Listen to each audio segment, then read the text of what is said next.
जी इस वक्त फैसलाबाद की तहसील जड़ांवाला के नवाई इलाका 435 गांव में मौजूद हूँ। यहाँ पर गवर्नमेंट गर्ल्स हाई स्कूल की 300 बच्ची को फेल कर दिया गया है। उनकी वजह यह है कि वो 10 रुपये जुर्माना नहीं दे रहे थे।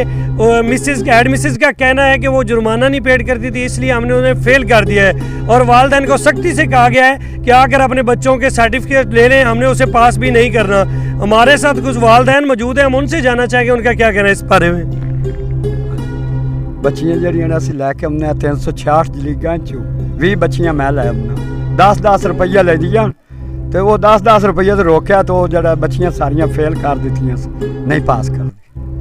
अच्छा, हमें यहाँ पे ये भी शिकायत सुनने को मिली है कि कुछ सब्जेक्ट के बच्चियों के नंबर नहीं लगाए गए और सख्ती से हेड मिसेस ये डटाई पे जा रही हैं। वो कह रही हैं कि जो कुछ भी हो जाए हमने बच्चे नहीं रखने, हमने सर्टिफिकेट जारी करने, बच्चे चाहे जिधर भी चले जाएं। गवर्नमेंट का स्कूल है या किसी की जाती मलकियत है। हमारे साथ कुछ और भी वालिदैन मौजूद हैं, हम उनसे भी जानना चाहेंगे वो क्या कहते हैं। रश्के दे किराए बार बार से मार गए हैं, दिन 1000-1500 महीने 2000 रुपया पहले दिते हैं।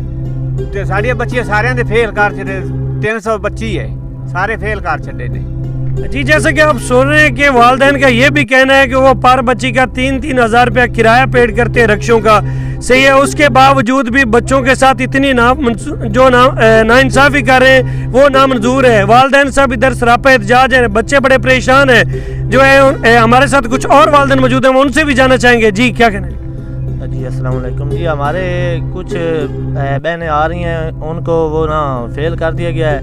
6 में 7 में 8 में जो बच्ची फ़ेल हुई हैं वो उनके वालिदैन को बुलाया गया और उनको जुर्माना ना पेड करने की वजह से जो फ़ेल कर दिया गया। अगर कोई बात करने जाता है तो उसके साथ बदतमीज़ी की जाती है और गाली गलौज किया जाता है। जी जैसे कि आपने सुना है कि ये भी सुनने में आ रहा है कि हेड मिसेस साहबा बात करने वाले हर बंदे से बदतमीज़ी से पेश आ रही हैं। उनका जो नारवा सलूक है उसके खिलाफ भी ये एहतजाज करते पाए गए और ये वज़ीर आला पंजाब और साथ में CO फैसलाबाद, DO सेकेंडरी और DO जड़ांवाला से ये मुतालबा करते पाए गए कि इनके खिलाफ फौरी कार्रवाई की जाए और हमारे बच्चों का हक दिलवाया जाए।